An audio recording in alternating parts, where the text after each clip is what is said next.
Welcome back to my YouTube channel. It's me Ashika Shatija. So last video में हम लोगों ने कवर किया था premium of goodwill brought by partner in cash and it is withdrawn by the old partners immediately. हमारे 4 cases जो है premium of goodwill के कंप्लीट हो गए हैं एंड अब ओनली 2 केसेस बाकी है प्रीमियम ऑफ गुडविल के, जिसमें से 5th केस मैं आपको आज बताने वाली हूँ, which is when only the part of PFG brought by the partner. इसमें जनरली क्या होता है, हमारा जो पार्टनर है वो गुडविल तो लाता है बट वो गुडविल का कुछ ही पार्ट लाता है। सपोज अगर हम लोग को गुडविल देनी है 15,000 की तो वो 9,000 लाएगा, 6,000 नहीं लाएगा। सपोज अगर हम लोग को गुडविल लानी है 20,000 की, ठीक है, तो वो 18,000 लाएगा, 2,000 नहीं लाएगा। यानी कि कुछ पार्ट जो है वो प्रीमियम ऑफ गुडविल का नहीं ला पाता है। सो जनरली कभी भी वो पार्टनर जो है गुडविल का पार्ट नहीं ला पाता है तो जितना पार्ट वो नहीं लाता उसको उसके कैपिटल अकाउंट में से माइनस कर देते हैं। सपोज अगर वो 18,000 की गुडविल लाया है, 2,000 नहीं लाया और उसको लानी थी 20,000, तो हम लोग क्या कर देंगे, उसके अकाउंट में से 2,000 जो है उसको माइनस कर देंगे।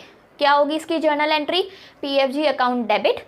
सपोज वो पार्टनर C है, ठीक है, so PFG account debit, C's capital account debit. PFG account debit में जितनी वो गुडविल लाया है which is 18,000 and C's capital account, उसके कैपिटल अकाउंट में से कितना माइनस कर रहे हैं, 2,000। So PFG account 18,000 to C's capital account 2,000 और उसके बाद जो सेक्रीफाइसिंग पार्टनर्स हैं उनका नाम लिख देना। ओके, सो आई होप आपको कॉन्सेप्ट क्लियर होगा, हल्का सा बेसिक कॉन्सेप्ट क्लियर होगा कि हम लोग इसके अंदर जनरली करते क्या है। मैं अभी आपको एक क्वेश्चन कराऊंगी जिसमें आपका और अच्छे से कॉन्सेप्ट क्लियर हो जाएगा। ओके, सो क्वेश्चन क्या है, A और B दो पार्टनर्स हैं sharing profits and losses in the ratio of 2:1। ये तो हमेशा फर्स्ट लाइन होने ही वाली है। सो A/B इज़ 2:1। उसके बाद लिखा हुआ है दे एडमिट C फॉर 1/4 शेयर। अब यहाँ पे वो लोग जो है C का एडमिशन करा रहे हैं, कितने शेयर के लिए, 1/4 शेयर के लिए। उसके बाद लिखा हुआ है C जो है वो 30,000 ला रहा है, C जो है वो 30,000 ला रहा है कैपिटल के और 8,000 वो ला रहा है PFG के, जबकि उसको लाने कितने थे, 10,000 लाने थे, ठीक है, उसको लाने थे 10,000 बट वो लाया कितना, 8,000। उसके बाद लिखा हुआ है give journal entries to give effect to the above arrangements. यहाँ पे इसके बाद एक और स्टेटमेंट लिखा हुआ है बिफोर एडमिशन, ठीक है, एडमिशन के पहले गुडविल की जो बुक की वैल्यू है, गुडविल की जो वैल्यू है जो अपीयर कर रही है बुक्स के अंदर वो है 18,000। So value of goodwill appears in the books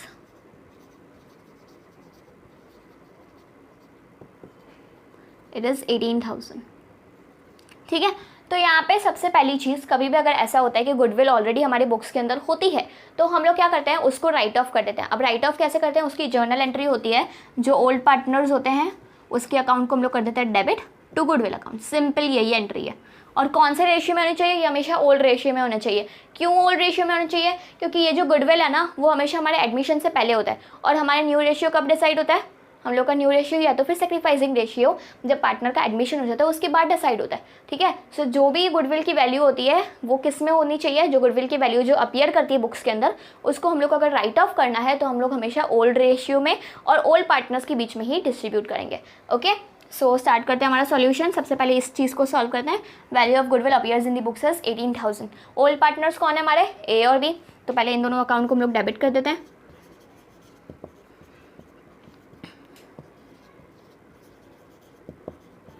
ठीक है, और नीचे क्रेडिट क्या हो जाएगा, to goodwill account.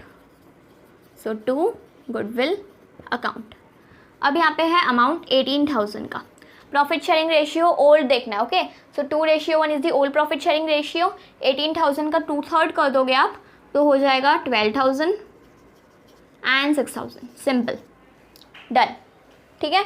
So first journal entry क्या थी हमारी, old partners capital account debit to goodwill account. ये कौन सी थी, जब हम लोग गुडविल को राइट ऑफ करते हैं हमारे में से, ठीक है। सेकंड जर्नल एंट्री जो होगी वो किस चीज़ की होगी, जब हमारा C जो है कैपिटल और PFG लाता है उसकी, ठीक है। तो क्या आता है हमारे फॉर्म के अंदर, कैश आता है।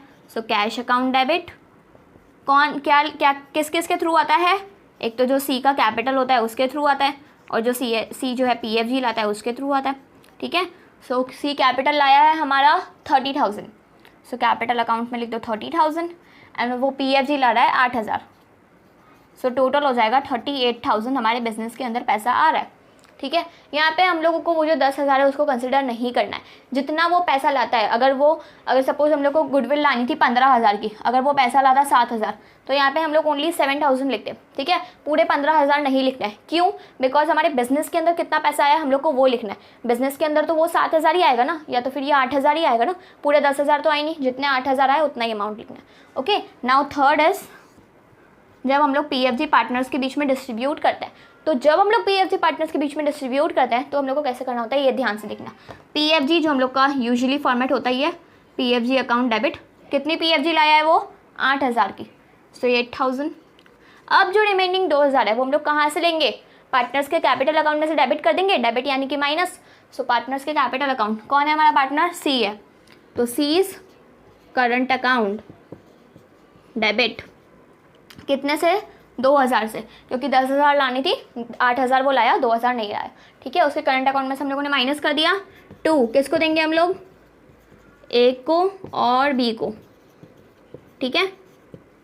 अब यहाँ पे हम लोग को ज़्यादा इन्फॉर्मेशन नहीं दी हुई है कि A का कितना सेक्रीफाइसिंग शेयर है, B का कितना सेक्रीफाइसिंग शेयर है, या उनका न्यू रेशियो वगैरह कुछ भी नहीं दिया हुआ है। तो इनका जो ओल्ड रेशियो है वही इनका सेक्रीफाइसिंग रेशियो होगा। अगर आपको करना है तो सिंपली आप कर भी सकते हो। इसका जो शेयर है 1/4, ठीक है। सो 1 में से 1/4 माइनस कर दो, 3/4 जो रिमेनिंग शेयर आया उसका है ना इनके ओल्ड रेशियो से मल्टीप्लिकेशन कर देना, तो आपका न्यू शेयर आ जाएगा, जैसे हम लोगों ने प्रीवियस वाले केस में किया था। बाद में ओल्ड शेयर में से न्यू शेयर माइनस कर दोगे। इतना बड़ा जाने की ज़रूरत नहीं है। अगर कोई भी इन्फॉर्मेशन नहीं दी हुई होती है which is new ratio related, sacrificing ratio related, कुछ भी इन्फॉर्मेशन नहीं दी होती है, तो हम लोग को सिंपली यही करना होता है। जो हमारा ओल्ड शेयर होता है उसको हम लोग को सेक्रीफाइसिंग शेयर माइनस कर देना होता है, ठीक है, मान के चलना होता है, ठीक है। सो 2:1 इज द सेक्रीफाइसिंग रेशियो। 8 + 2 10,000। अब 10,000 इंटू कितना है शेयर? 2/3। सो क्या हो जाएगा? 3 3 9, 3 3 9, 3 3 9, ठीक है। तो क्या हो जाएगा ये? 6,666 रख देता है, ठीक है। उसके अलावा 10,000 का 1/3 भी निकालेंगे हम लोग B के लिए। सो 3 3 9, 3 3 9, 3 3 3 3, ठीक है। आपको समझ में आ गया होगा जर्नल एंट्रीज। सबसे पहले हम लोगों ने जो गुडविल थी हमारे बुक्स के अंदर जो अपीयर कर रही थी उसको राइट ऑफ करने के लिए किया, ठीक है। ओल्ड पार्टनर्स के बीच में ओल्ड शेयर में डिस्ट्रीब्यूट होती है, ठीक है, राइट ऑफ होती है। उसके बाद यहाँ पे लिखा हुआ है कि गुडविल जो है वो क्या लाया, कितनी लाया और कैपिटल कितना लाया, ठीक है। तो कैश हमारे बिजनेस के अंदर 38 आया है, कैपिटल जिसमें से 30 है, और गुडविल वो लाया 8,000 की। उसके बाद हम लोग को प्रीमियम फॉर गुडविल लानी थी 10,000, बट वो लाया ओनली 2,000। तो PFG अकाउंट जैसे हम लोग करते हैं हर बार डेबिट कर देते हैं, और जो रिमेनिंग जो 2,000 वो नहीं लाया उसके करंट अकाउंट में से माइनस कर देंगे to A's capital to B's capital in sacrificing ratio. Okay, so I hope आपको समझ में आ गया होगा ये केस कैसे सॉल्व करते हैं। एंड अगर आपके लिए वीडियो यूजफुल रहा हो तो उसको लाइक करना, शेयर करना और सब्सक्राइब करना। Meet you in the next video. Bye.